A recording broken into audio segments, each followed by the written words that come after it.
The Warriors have spent the last 5 years reigning supreme over the league, making the finals each of those years and taking home 3 rings in the process. Then, going into this season, that reign had seemingly come to an end, with Kevin Durant leaving and Klay Thompson missing the year because of injury, so the league rejoiced. Parity has been returned, the winner of the finals is completely up in the air with several legitimate contenders again, and it's just more fun for the fans. Especially with Steph Curry also suffering a fairly serious hand injury early on this season, their fate for rebuilding is pretty set in stone right now. They have the worst record in the league already, but believe it or not, things haven't been all bad in Golden State because they've uncovered quite a hidden gem for themselves who will be the topic of today's video. Today, we'll be discussing Eric Paschall's play for the team so far, what got him to this point, and why the Warriors' future outlook is actually quite bright after 1 year in the bin. Before we get started though, make sure to like the video and subscribe to the channel, as all support is very much appreciated. Now with that being said, let's begin. One major aspect about the Warriors franchise that has gotten heavily overlooked over the years is just how good at drafting players they are. The whole reason that they became the dynasty they did was because they drafted each of the 3 players that made up the core of the team, being Steph Curry, Klay Thompson, and Draymond Green. On top of that, none of them were necessarily sure things by any means, with Steph infamously getting passed up by several players before he was picked, Klay being a late lottery pick, and Draymond actually slipping all the way to the 2nd round. Without ever having a top draft pick in any of the drafts, they still managed to add several all-star caliber players, so it's fair to say they know what they're doing in this regard. No picks go to waste, and they have an eye for hidden talent. So once again in this year's draft, they took their 2nd round pick and struck gold with it, taking Eric Paschall with the 41st pick. But how did Paschall even find himself falling to the 2nd round in the first place? Well, let's take a brief look at his journey to get where he is now.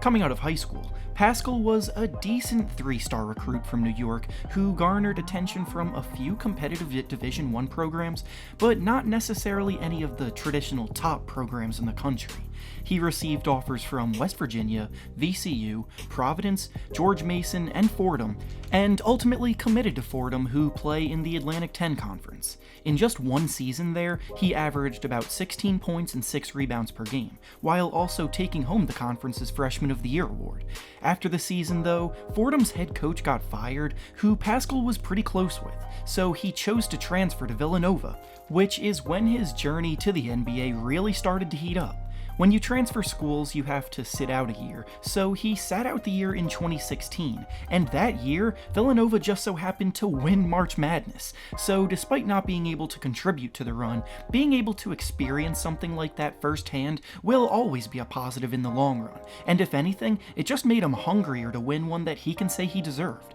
Additionally, the thing about the Villanova teams that he played on is that they were legitimately loaded with NBA talent, so he never really put up massive numbers for them, but what he did do was play his role perfectly and contribute in whatever way was asked of him. The 2018 Villanova team, this time with him playing as a key starter, once again won March Madness, this time by brutalizing pretty much every team in their way and having historically great offensive performances. Between Josh Hart, Ryan Arcidiacono, Jalen Brunson, Mikal Bridges, Omari Spellman, and Dante DiVincenzo, Paschall played alongside a ton of NBA players in his time at Villanova. And honestly, looking back at those Villanova teams, they might go down as one of the best college teams ever, but even still, Paschall was still able to stand out and perform well.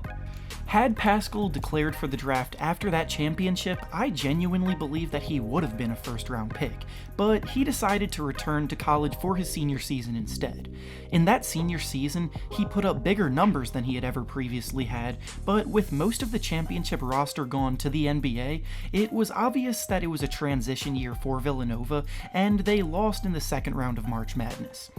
By the time his college career finished, he was still very much on NBA teams' radars, but with now being a 5th-year senior, it made him a little bit less intriguing for teams picking in the 1st round, which is something that I personally have always found to be a flawed and dumb reasoning, but the fact remains that NBA teams prefer using 1st-round picks on younger players with more potential.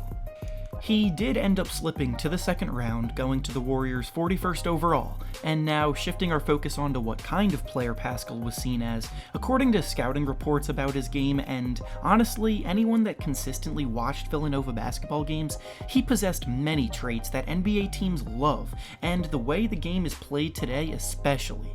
He's an extremely versatile forward on both offense and defense, is a tremendous athlete that also has the speed to take advantage of mismatches from smaller and slower forwards, finishes at the basket very strong, and while his three-point shot isn't quite consistent, he is a capable shooter when he gets hot.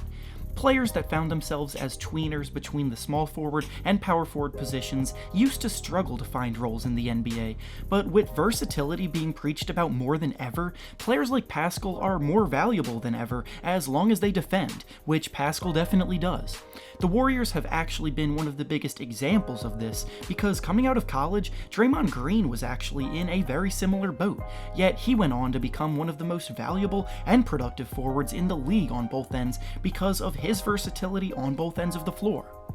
At the start of this current season, the Warriors knew that they were no longer the world-beating dynasty that they had become accustomed to being, but by no means did they expect this season to be a wash. The playoffs were still very much a goal of theirs, even with Klay Thompson likely missing the season. They still had Steph Curry, who many thought would revert to his prior MVP form. Draymond Green was still there, plus they added D'Angelo Russell, who was coming off of an all-star season as a dynamic shot creator.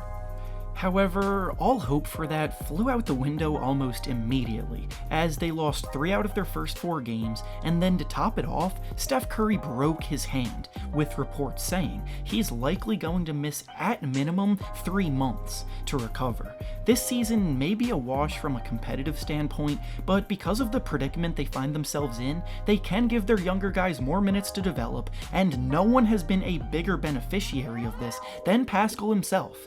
He's played 14 games so far and started 8 of them, and in these games, he's averaging 16.7 points and 4.8 rebounds per game, while shooting the ball a highly efficient 51.5% from the field. Compared to the rest of his rookie class, he ranks 3rd in points per game, 5th in rebounds, and 4th in field goal percentage, and is on pace to be a solid first-team All-Rookie selection and possibly a Rookie of the Year candidate.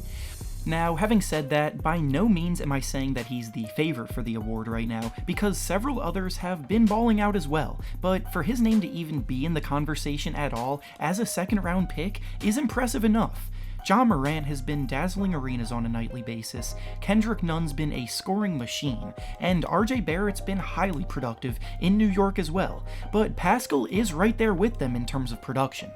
On top of all of that, he's also the only rookie so far to post 2 separate games scoring 30 or more points, having done so against the Portland Trail Blazers and the New Orleans Pelicans. He's been able to seamlessly transition to the NBA, partly because of his age and experience, but also because he's physically built to compete at this level. Most rookies coming into the NBA still need time to put on some pounds and get stronger, but just from taking one look at Paschall, you can tell he's a strong guy, and that translates onto the court when he attacks the rim hard and finishes through contact. He's not even stepping out of his comfort zone, and most of what he's doing now are things we've seen him do at Villanova, so the fact that he fell into the second round is looking even more questionable. The Warriors likely won't be winning many games this year, so come next year's draft, they could add yet another stud young prospect to the team while also developing the ones they already have. Plus, with Klay Thompson coming back next year, I wouldn't be surprised at all if they go right back to contending for the Western Conference crown. Their moves between the margins have been massive for their success over the years, and it looks like they're producing yet another success story in that regard with Eric Paschall. And with that being said, that's all I have for you today. Make sure to like the video, subscribe to the channel, and comment down below how good you think Eric Paschall will be. Thanks for watching, and I'll see you all next time.